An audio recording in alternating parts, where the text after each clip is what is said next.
Bismillahirrahmanirrahim. Elhamdülillahi Rabbil alemin. Ve salatu ve selamu ala seyyidina Muhammedin ve ala alihi ve sahbihi ecmain.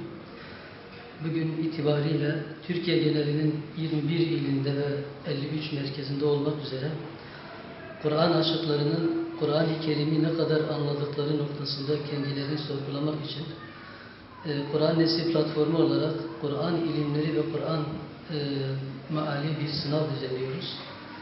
Türkiye genelinin 21 ilinde ve toplamda da 53 merkezde bu sınav şu anda yapılmak üzeredir, yapılıyor. Ve şu an itibariyle sınav başlamış durumdadır. Türkiye genelinde yapılan müracaatta toplamda 6200 müracaat vardır. Biz 3 aydan beridir bütün merkezlerde kayıtlar alınıyor, bu çalışmalar devam ediyordu.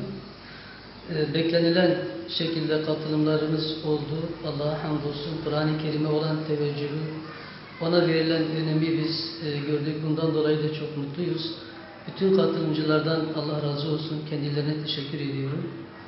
Allah'ın izniyle gelecek için, yarınlarımız için güzel bir başlangıç olacağına inanıyoruz. Çünkü artık Kur'an'a dönmenin, onu anlamanın tam zamanıdır. Gençler olarak, yaşlılar olarak, kadınlar, bayanlar olarak herkes şu Kur'an'a inip onu anlamaya muhtaçtır. Biz platform olarak, ilk adım olarak böyle bir yarışmayı düzenlemeyi uygun gördük. Rabbimiz de inşallah amacına uygun olarak bereketini ihsan edecektir bize. Özellikle şunu belirtmekte fayda görüyorum. Kur'an-ı Kerim'in değişik sürelerinde ve değişik ayetlerinde Rabbimiz Celle Celaluhu bizi Kur'an-ı Kerim'i anlamaya, onun üzerinde düşünmeye teşvik ediyor. Estaizu billah, bir ayet-i kerimede اَفَلَا يَتَدَبَّرُونَ الْقُرْآنَ اَمْ عَلَى قُلُوبِهِمْ اَقْفَالُهَا diye bir hitabı vardır Rabbimizin. Bu insanlar Kur'an'ı düşünmeyeceklerini, Kur'an'ı anlamaya çalışmayacaklarını, şu Kur'an üzerine kafa yormayacaklarını diye bir soru soruyor.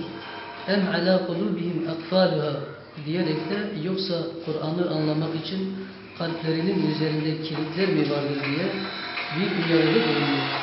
Biz de artık Kur'an-ı Kerim'i anlamak için, onun ayetlerine, sürelerine inmek için, Kur'an'la hayatımızı düzeltmek için, Kur'an'la yolumuzu bulmak için, onun nuruyla aydınlanmak için ve şu anda kalbimizin üzerine vurulan kilitleri kırmak için İnşallah Kur'an-ı Kerim'i anlama seferberliğini başlatmış bulunuyoruz. Rabbim bu konuda inşallah yardımını, inayetini bizden esirgemez. Ve biz tekrardan katılan bütün Müslümanlardan Allah razı olsun diyoruz, teşekkür ediyorum. Rabbim hayırlara vesile kılsın. Allah-u Teala gelecekte daha güzel sınavları, etkinlikleri yapmayı da bizlere nasip etsin. Teşekkür ederim.